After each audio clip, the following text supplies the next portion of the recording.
오늘도 시편 113편에 기록된 이 말씀을 통해서 하나님께서 주시는 은혜를 우리가 함께 나누기를 원합니다.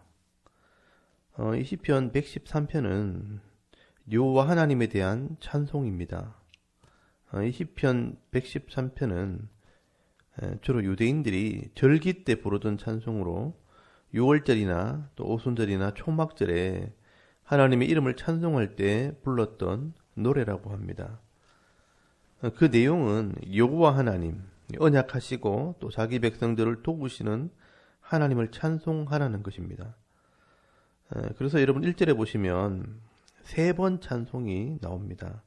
할렐루야, 여호와의 종들아 찬양하라, 여호와의 이름을 찬양하라 라고 노래를 합니다. 여러분 여기 할렐루야란 말도 1번이라고 되어 있는 것을 이렇게 보시면 여호와를 찬송하라 라고 되어 있고요. 원래 의미는 여호와를 힘있게 찬송하라 라는 뜻입니다. 내 힘을 다해 여호와를 찬송하라. 그리고 종들아 여호와를 찬송하라. 그리고 여호와의 이름을 찬송하라 라고 말씀을 합니다. 여기 이렇게 3번이나 여호와라는 이름이 나오고요. 또 그 여호와를 찬송하라는 것을 보고 어떤 학자들은 삼위 하나님을 찬양하는 것이라고 해석을 하시는 분도 있는데요. 그렇게 볼 수도 있지만 사실 이 3번이나 여호와의 이름을 찬양하는 것은 하나님의 백성들이라면 반드시 여호와란 이름을 찬양해야 할 것을 강조한 것이라고 할 수 있습니다. 여호와를 찬양하되 힘써 여호와를 찬양하고, 또 여기 종들이라는 것은 좁게는 이스라엘 백성들을 말하지만 넓게는 구원받은 모든 성도들을 말하는 것입니다. 그래서 모든 백성들이 여호와를 찬양하고, 그리고 여호와의 이름을 찬송하라는 것은 하나님을 인격적으로 알아야 한다는 것입니다.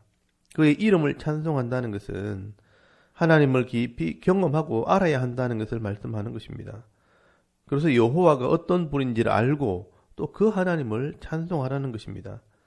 그리고 2절에는 시간적인 개념 속에서 찬양하라고 말씀을 합니다. 이제부터 영원까지 여호와의 이름을 찬송할지로다 라고 말씀을 합니다.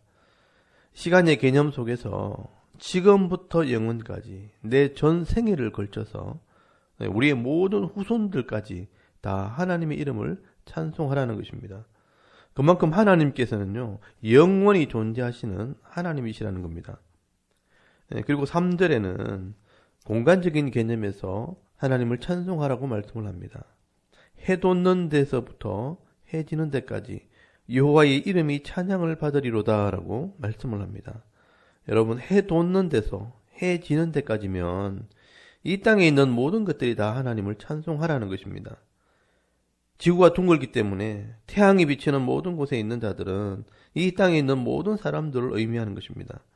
하나님께서 해를 땅에 비추시는 것처럼 모든 만물들에게 은혜를 베풀어 주신다는 것입니다. 그러므로 이 하나님의 은혜를 아는 자들은 다 이 하나님을 찬송하라는 것입니다. 그리고 4절에는요, 모든 나라들이 찬송하라고 말씀을 합니다. 여호와는 모든 나라보다 높으시며 그의 영광은 하늘보다 높으시도다 라고 말씀을 합니다. 여러분, 여호와 하나님은 이 모든 나라보다 높으신 분이고 또 그의 영광이 하늘보다 높다고 말씀을 합니다. 세상의 왕들도 사람들에게 높임을 받지만 하나님께서는 모든 나라를 세우기도 하시고 또 나라들을 심판하시기도 하시는 하나님이십니다.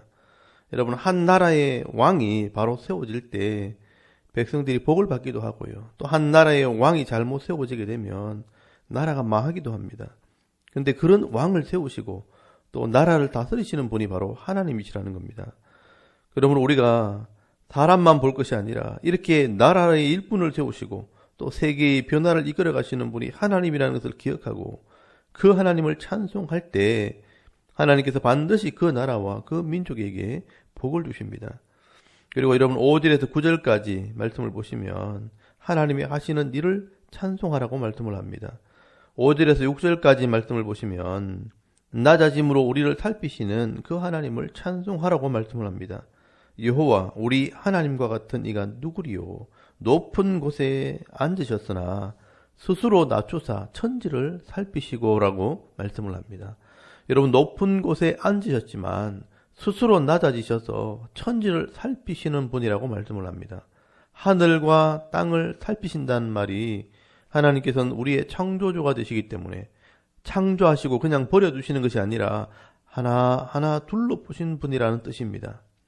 여러분 오늘 본문에는요, 그냥 하늘과 땅을 살피신다라고 간단하게 기록하고 있지만 욥기서나 시편 104편의 말씀을 이렇게 읽어보시면 하나님께서는 온 땅에 있는 모든 만물들을요 다스리시는 분이라고 말씀을 합니다.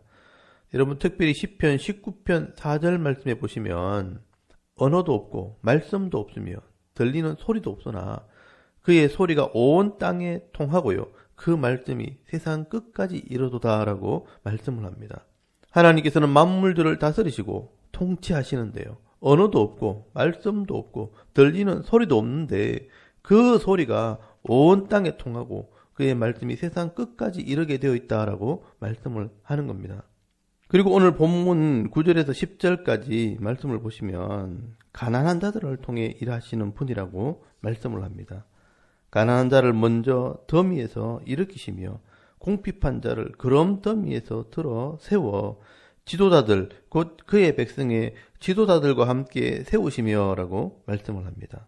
여러분 하나님께서는요 가난하고 궁핍한 자들을 불러서 나라의 지도자를 삼으시는 분이십니다. 다시 말해서 겸손하고 연약한 자들을 부르셨어요. 나라의 지도자로 삼으신다는 것입니다. 요셉을 부르시고 또 모세를 부르시고 기도원을 부르시고 다윗을 불러 말씀으로 단련시키시고 그 시대의 지도자로 세우시는 겁니다.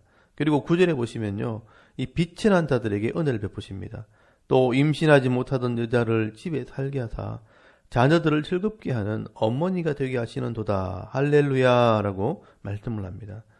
여러분 이스라엘 문화 속에서요 임신하지 못한 자들은 멸시받는 자, 또 사람들에게 무시당하는 자들입니다.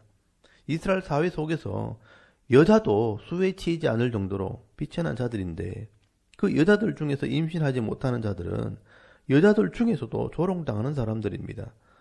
그러나 그렇게 무시당하던 자들도 하나님을 의지하고 하나님께 기도할 때 하나님께는 회복의 은혜를 베풀어 주십니다. 아브라함의 아내 사라도 늦게까지 아들을 낳지 못했지만 전적으로 하나님만 의지할 때 약속의 아들 이삭을 낳았고요. 또 이 사라는 열국의 어머니로 여김을 받게 됩니다. 이 사라라는 이름이 열국의 어머니라는 뜻입니다. 또한 이삭의 아내 리브가도 아들이 없어 하나님께 기도할 때 에서와 야곱을 낳았고요. 또 여러분 한나도 아들이 없어 고난당할 때 우상에게 엎드리지 않고 하나님 앞에 나와 기도할 때 믿음의 사람 사무엘을 얻게 하신 것입니다. 이렇게 하나님께서는요 오늘도 이런 비천한 자들이 멸시받는 자들이 하나님을 의지하고 기도할 때 하나님께서는 회복시키시고 또 귀한 일에 쓰임받도록 복을 주시는 것입니다. 그래서 여러분 이 시편 기자는요 우리를 위해 일하시고 또 세밀하게 이 땅을 다스리시는 그 하나님을 찬양하라고 말씀을 하시는 것입니다. 특별히 이 시편 113편은요 이 초막절, 우리식으로 말하면 추수감사주일에 성도들이 드리는 찬양이라고 말씀을 합니다. 여러분 한 해 동안 우리의 삶을 지키시고 또 가정과 기업을 지켜주신 그 하나님의 은혜를 찬송할 때 여러분 시편 113편의 말씀으로 찬양을 하라는 것입니다. 여러분 오늘도 이 시편 113편의 말씀을 묵상하면서 우리의 가정과 기업과 또 나라와 민족을 지키시고 가장 좋은 곳으로 채워주시는 그 하나님을 생각하며 또 찬송하며 나아갈 때 하나님께서 주시는 이런 위로와 기쁨을 누리며 살아가는 저와 여러분의 이런 영적인 삶의 모습이 될 수 있기를 주의 이름으로 축원합니다. 아멘. 우리 잠깐 기도드리겠습니다. 오늘도 천지 만물을 살피시고 우리를 도우시는 그 하나님을 찬송하는 하루가 되게 하옵소서.